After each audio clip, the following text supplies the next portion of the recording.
Cet exercice 6 consiste à développer une fonction personnalisée qui va nous retourner un objet range.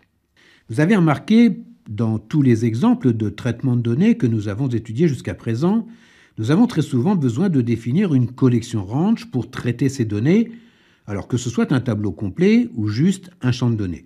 Pour cela, nous avons besoin de définir bien la feuille contenant le tableau, la première ligne de données, la dernière ligne de données, la première colonne de données, et puis la dernière colonne de données. Alors tout cela afin de définir deux adresses d'un champ de données, c'est-à-dire la première cellule se situant en haut à gauche du champ de données que l'on souhaite définir, et puis la dernière cellule se situant en bas à droite de ce même champ de données, bien sûr en tenant compte du fait qu'une ligne ou une colonne peut être vide ou pas. Dans nos projets de traitement de données, nous aurons très souvent besoin de définir une collection range. Ce sont plusieurs lignes de code qu'il faudra répéter maintes et maintes fois en se reposant toujours les mêmes questions. Alors pour éviter cela, nous allons au travers d'un exercice étudier ensemble une petite fonction personnalisée paramétrée pour définir des collections range en essayant d'imaginer tous les cas de figure afin de régler cette problématique une bonne fois pour toutes. Alors, de quelle fonctionnalité allons-nous avoir besoin? Eh bien, une fonction publique que l'on puisse insérer dans n'importe quel projet VBA et qui soit toujours opérationnel. Cette fonction devra nous créer un objet range que l'on pourra ensuite exploiter. Donc, à partir d'un tableau de données complet, à partir d'une colonne d'un tableau de données, à partir de plusieurs colonnes d'un tableau, à partir d'une ligne d'un tableau, à partir de plusieurs lignes d'un tableau et à partir d'un champ quelconque d'un tableau. Je vais donc vous faire confiance en vous demandant de développer cette petite fonction. Alors prenez du temps, cela va vous demander de revoir un peu tout ce que nous avons vu depuis le début de cette formation. N'allez pas tout de suite voir la correction à la fin de ce module 1.8, c'est-à-dire dans la prochaine vidéo. C'est dans ce genre d'exercice que vous allez pouvoir valider votre compétence. Rappelez-vous de la citation Einstein qui dit que la connaissance s'acquiert avec l'expérience et tout le reste n'est que de l'information. Cette petite fonction que je vous invite donc à développer fait partie de la bibliothèque des fonctions XL OneClick que l'on retrouve dans la toolbox XL OneClick. La toolbox XL OneClick est une suite de fonctions paramétrées qui enclipse des solutions toutes faites et qui va faire gagner beaucoup de temps aux développeurs. La toolbox XL OneClick est une petite application VBA qui permet, en fonction de la fonctionnalité sélectionnée, de trouver un exemple sur comment renseigner les arguments de la fonction. La sélection de l'option fonction affichera le corps de la fonction et un bouton copier permet de copier le corps de la fonction pour la coller dans votre projet VBA et bénéficier ainsi de toutes les fonctionnalités XL OneClick. L'utilisation de la toolbox XL OneClick nécessite une petite formation spécifique pour faire le tour des 150 fonctionnalités qui sont offertes. Alors, quelques-unes de ces fonctions sont présentées sur la chaîne YouTube XL OneClick, mais si vous souhaitez acquérir la toolbox avec toutes ces fonctionnalités et recevoir la formation qui va avec, vous pouvez vous adresser à formation@xlonclick.com.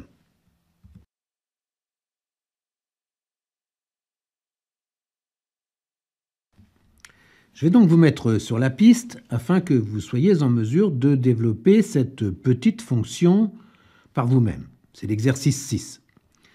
Si vous calez, vous trouverez la solution dans la vidéo suivante qui s'appelle correction de l'exercice 6. Cette fonction que je vous invite à développer existe dans la toolbox XL OneClick. Elle est référencée X1C076 et elle s'appelle X1C Range Object.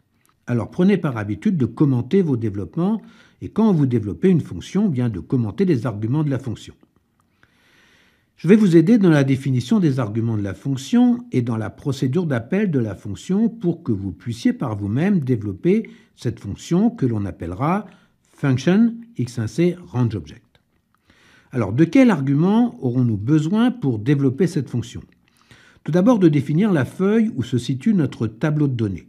L'argument 1, WS as worksheet, donc un argument objet de type worksheet, la feuille de travail contenant la collection range à définir.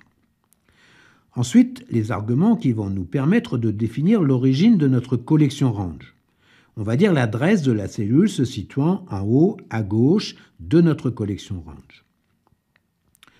Alors, je voudrais ouvrir une petite parenthèse. On appelle bloc une instruction. Cette instruction s'écrit généralement sur une ligne que l'on appelle également une ligne de code.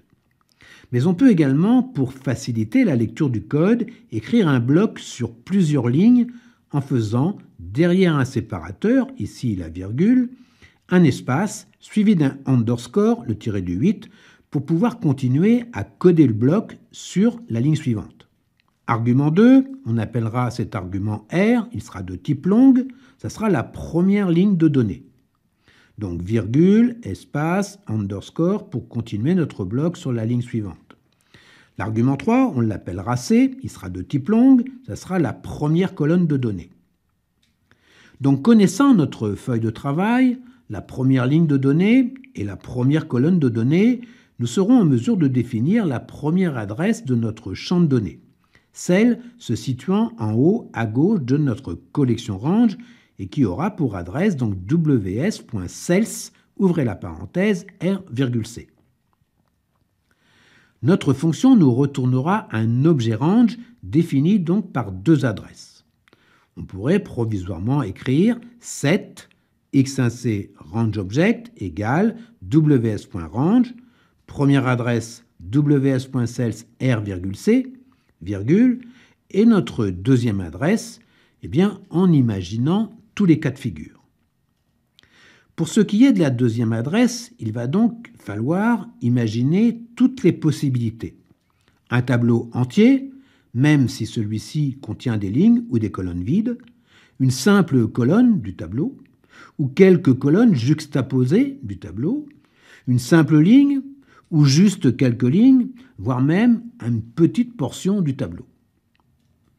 Pour cela, nous allons déclarer deux variables de type long, nRow et ncol, qui, suivant la convention Excel OneClick, représentent la dernière ligne et la dernière colonne d'une collection range. Donc, sous les commentaires de nos arguments, on écrira dim nRow as long, ncol as long. À nous d'imaginer toutes les conditions qui nous permettront de définir cette dernière ligne et cette dernière colonne.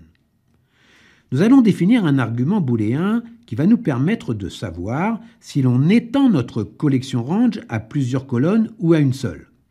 On réglera cet argument à false par défaut. On va rendre cet argument optionnel, c'est-à-dire que par défaut, on ne prendra en compte qu'une seule colonne. On appellera cet argument expand. Donc l'argument 4, qui sera optionnel, donc on appellera expand, ce sera un argument booléen, qui par défaut sera égal à false. Si l'argument est passé à la fonction avec la valeur true, dans ce cas-là, on définira la collection de la colonne C avec étendu vers la droite de toutes les colonnes du tableau. Un autre argument optionnel sera le numéro de la dernière ligne de notre collection range, qui sera forcément un numérique entier, et on le choisira de type long. Par défaut, on réglera cet argument à 0. Et par défaut, notre collection range prendra en compte toutes les lignes de notre tableau de données. On appellera cet argument R2. Donc argument 5, qui sera optionnel, on l'appellera R2 et qui sera de type long et par défaut sera égal à 0. Si cet argument, passé à la fonction, est supérieur à 0, alors notre variable nRow prendra la valeur de R2. Et cette valeur définira la dernière ligne de la collection. Un autre argument optionnel sera le numéro de la dernière colonne de notre collection range, qui sera forcément un numérique entier et on le choisira également de type long. Par défaut, on réglera également cet argument à 0. Et par défaut, si notre argument expand est égal à true et C2 donc égal à 0, notre collection range prendra en compte toutes les colonnes de notre tableau de données. Si l'argument expand égale false et notre argument C2 égale 0, alors on ne prendra en compte que la colonne C. Si l'argument C2 est supérieur à 0, alors notre variable ncol prendra la valeur de C2 et on prendra en compte le champ de la colonne C à la colonne ncol, qui est donc la colonne C2. Donc argument 6, ça sera un argument optionnel. On l'appellera C2, il sera de type long et par défaut, il sera égal à 0. Si l'argument 4, expand, égale true, on définira la collection de la colonne C avec étendue vers la droite jusqu'à la colonne ncol. Un autre argument optionnel de type booléen pour définir la méthode de recherche de la dernière ligne de notre tableau, par le bas ou par le haut. Réglé sur false, par défaut, la recherche se fera avec la méthode nrow égale ws.cells, ouvrez la parenthèse r,c, .end xldown.row. On appellera cet argument wayUp. Réglé à true, la recherche se fera avec la méthode nrow égale ws.cells 2 puissance 20, c, fermez la parenthèse, .end xlup.row. L'argument 7, donc optionnel, wayUp, as boolean, par défaut, sera réglé à false. S'il est égal à true, eh bien, définition de la dernière ligne du tableau nrow avec la formule ws.cells 2 puissance 20, c, .n xlup.row. Si l'on voulait couvrir les deux versions d'Office, les 32 et 64 bits, alors pour rappel, en version 32 bits, qui est Excel 2003, le nombre de lignes du tableur est de 2 puissance 16, soit 65 536 lignes, alors que la version 64 bits, à partir de Office 2010, est de 2 puissance 20, soit 1 48 576.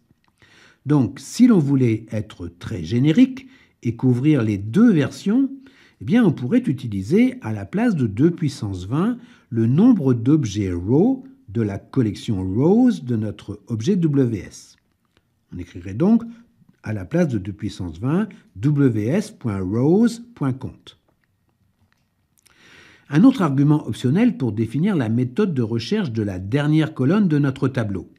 Réglé sur false, par défaut, la recherche se fera avec la méthode ncol égale ws.cells r,c, la première adresse, .end xl2right.colon.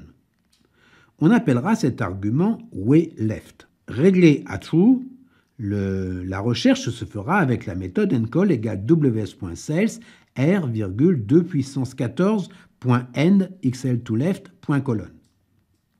Donc, argument 8, il sera optionnel, on l'appellera wayLeft, et il sera défini de type booléen. Et par défaut, il sera réglé à false. S'il est égal à true, eh bien, définition de la dernière colonne, ncol, égale ws.cells r,2 puissance 14 .end xl2left.colon. De la même façon, si l'on voulait couvrir les deux versions, Office 32 bits et 64 bits, pour rappel, en version 32 bits, c'est-à-dire Excel 2003, le nombre de colonnes du tableur est de 2 puissance 8, soit 256 colonnes, alors que la version 64 bits à partir de Office 2010 est de 2 puissance 14, soit 16 384 colonnes. Donc si l'on veut être très générique et couvrir les deux versions, eh bien on pourrait utiliser à la place de 2 puissance 14 le nombre d'objets colonnes dans la collection columns de notre objet WS et écrire ws.columns.count. Alors pour récapituler, la dernière ligne et la dernière colonne de notre collection range étant des arguments optionnels, R2 et C2, nous allons devoir parfois les rechercher. Si les arguments R2 et C2 sont égaux à 0 ou non renseignés, puisqu'ils sont optionnels, eh bien, il nous faudra rechercher la dernière ligne et la dernière colonne, et pour cela, eh bien, on aura le choix entre deux méthodes pour chercher le numéro de la dernière ligne et de deux méthodes également pour rechercher le numéro de la dernière colonne. En fait, il se peut que notre tableau de données contienne parfois des lignes ou des colonnes vides. Et c'est pour cette raison que nous donnerons le choix de chercher la dernière ligne en partant de la cellule RC et d'aller récupérer la propriété .row de la dernière cellule non vide en allant vers le bas, ou bien en partant de la dernière cellule de la colonne C du tableur, remonter pour récupérer la propriété .row de la première cellule non vide. de rechercher la dernière colonne en partant de la cellule RC et d'aller récupérer la propriété point colonne de la dernière cellule de la ligne R non vide en allant vers la droite, ou bien en partant de la dernière cellule de la ligne R du tableur pour récupérer la propriété point colonne de la première cellule non vide de la ligne R en allant vers la gauche. Pour récupérer le numéro de la dernière ligne de notre objet range, on utilisera une variable que l'on nommera par convention nrow. Donc par défaut, on cherchera le numéro de la dernière ligne de notre collection range avec la méthode nrow égale ws.cells r,c.n_xldent.row. Pour récupérer le numéro de la dernière colonne de notre objet range, on utilisera une variable que l'on nommera par convention ncol. Donc, par défaut, on cherchera le numéro de la dernière colonne de notre collection range par la méthode ncol égale ws.cells r,c.n xl_to_right.colon. Pour finir, on fermera la parenthèse et notre fonction nous retournera une collection range qui sera donc de type range, c'est-à-dire asRange. Alors, si je récapitule, ça fait fonction x1c range object, ws as worksheet, virgule r as long, virgule c as long, virgule optional expand as boolean égale false, virgule optional r2 as long égale 0, virgule optional c2 as long égale 0, virgule optional way up as boolean égale false, virgule optional way left as boolean égale false, et la fonction retourne un objet range, c'est-à-dire elle est asRange. Pour rappel, vous déclarerez deux variables entières de type long pour définir la dernière ligne et la dernière colonne de votre champ de données, votre collection range. Donc dim nrow as long, ncol as long, et à vous de développer cette fonction. Donc votre mission, si vous l'acceptez, développer cette fonction. Alors un truc que je ne vous ai pas dit, c'est que dans la définition des arguments d'une fonction, on ne peut pas définir un argument non optionnel derrière un argument optionnel. Donc maintenant, je vous laisse donc développer cette fonction et nous allons voir comment appeler cette fonction. Donc à vous de définir avec ces arguments les conditions qui permettront de définir un objet range prenant en compte tout un tableau de données, une colonne de données parmi toutes les colonnes du tableau, que l'on appelle aussi, rappelez-vous, des champs de données, plusieurs colonnes de données juxtaposées parmi les colonnes du tableau, une ligne de données parmi toutes les lignes de données, que l'on appelle aussi, rappelez-vous, des enregistrements, plusieurs lignes de données juxtaposées parmi toutes les lignes du tableau, et puis un champ quelconque de données. Alors pour faire appel à votre fonction, vous développerez une première procédure d'appel de la fonction x1c range object que vous nommerez test1 x1c range object. Alors vous pouvez copier les commentaires de vos arguments, cela pourra vous aider. Avec cette première procédure d'appel, vous sélectionnerez tout le tableau. Donc vous ferez une sub que vous allez appeler donc test1 x1c range object. Vous copierez donc tous les commentaires de vos arguments. Vous allez faire un dim rg as range qui sera le retour de notre fonction x1c range object et ws as worksheet qui sera la feuille qui contiendra notre tableau. On fera set ws égale worksheets data pour attribuer à notre variable objet ws notre feuille data dans laquelle nous avons nos données. Nous allons faire ws.select pour voir si notre fonction marche bien et puis on sélectionnera la cellule A1 de telle façon à ce que quand on va lancer notre fonction, on puisse voir ce qu'elle réalise. Alors, votre premier test, vous allez le faire en sélectionnant tout un tableau. Donc, définir tout le tableau comme objet range RG. Donc, on va faire set RG x1c range object. Ouvrez la parenthèse. Quand vous allez ouvrir la parenthèse, vous allez voir un pop-up apparaître avec tous les arguments de la fonction. Donc, pour sélectionner tout un tableau, on a ws as worksheet. On va faire ws. R, donc ça sera la première ligne de données, ça sera la ligne 4. C, ça sera la première colonne de données, donc ça sera la colonne 1. on veut faire tout un tableau. Expand as boolean égale faux. Donc, ça veut dire que si expand est faux, ça veut dire qu'on ne va pas étendre notre collection range à tout notre tableau. Nous, ce qu'on veut, c'est l'étendre à tout notre tableau. Donc, on va mettre true. D'accord? Après, R2, bah, on n'en a pas puisqu'on prend tout le tableau. C2, on n'en a pas puisqu'on prend tout le tableau. Et puis, par défaut, eh bien, on va faire une sélection avec le XL down par le bas et puis le XL to right par la droite. Et puis, ça va nous retourner un objet range. Donc, on n'a pas besoin de rajouter quoi que ce soit puisque par défaut, on va faire du XL down et du XL to right. Donc, ça va nous donner ceci. On va sélectionner tout notre tableau. Maintenant, si on avait voulu faire une sélection à partir du bas du tableur, remonter jusqu'à la première ligne non vide, et puis de la droite du tableur et revenir jusqu'à la première colonne non vide, eh bien, dans ce cas-là, il aurait fallu, donc, bien, R2, bien, il n'y a toujours pas. C2, bien, il n'y a toujours pas. Par contre, on aurait mis true pour faire un XL up, d'accord? Et puis on aurait fait un deuxième true pour l'argument qui est way left pour faire du XL to left. Voilà.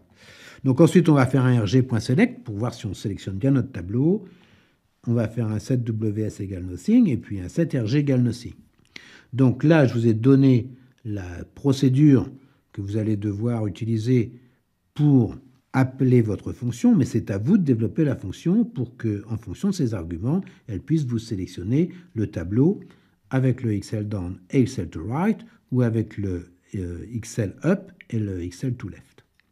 Maintenant, vous allez développer une deuxième procédure d'appel pour voir si votre fonction elle marche bien, pour définir les colonnes de 1 à 4 avec la sélection XL up comme objet RG.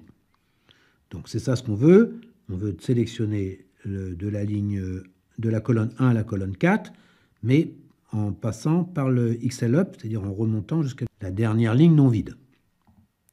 Donc vous allez faire set rg égale x_range_object. On va ouvrir la parenthèse, le pop-up. Donc on a toujours WS as worksheet. Le R, c'est toujours 4. La colonne, là, la première colonne, ça devrait être la colonne 1. Donc ça, c'est bon. L'expand, bah, il va être faux. Hein, on n'a pas besoin. Le R2, bah, c'est tout le tableau, donc on n'en met pas non plus. Par contre, le C2, on veut sélectionner de la colonne 1 à la colonne 4. Donc on va mettre 4. Après, le way up, bah, on va mettre true. Et puis le way left, bah, non, on va rester, voilà, on va s'arrêter là et on va sélectionner le tableau de cette façon. Voilà. Puis après, le rg.select. Et puis, on va libérer notre mémoire avec un set WS égale nothing. Et puis, le set RG égale nothing. Voilà. Eh bien, écoutez, je vais vous laisser développer votre petite fonction personnalisée. Et puis, on se retrouve donc dans la prochaine vidéo pour la correction de l'exercice. Alors, je vous fais confiance. Hein, n'allez pas voir tout de suite la correction. Alors, je le redis chaque fois, mais si vous appréciez cet épisode, eh bien, n'hésitez pas, abonnez-vous à la chaîne, parlez-en autour de vous. Et puis, un petit pouce bleu, vous savez, à moi, ça fait toujours plaisir. Et ça permet de faire remonter les vidéos dans les algorithmes de YouTube. Activez la cloche, hein, ça vous permettra d'avoir la primeur du prochain épisode. Et puis, si vous jugez bon de soutenir la chaîne avec un don, pour les petites applications que je peux donc vous donner au travers de ces vidéos, eh bien, vous trouverez dans la description le lien Tipeee XL One Click. En attendant, portez-vous bien, puis si vous êtes toujours Visual Basic, bien, je vous dis peut-être ou sûrement à bientôt. Au revoir.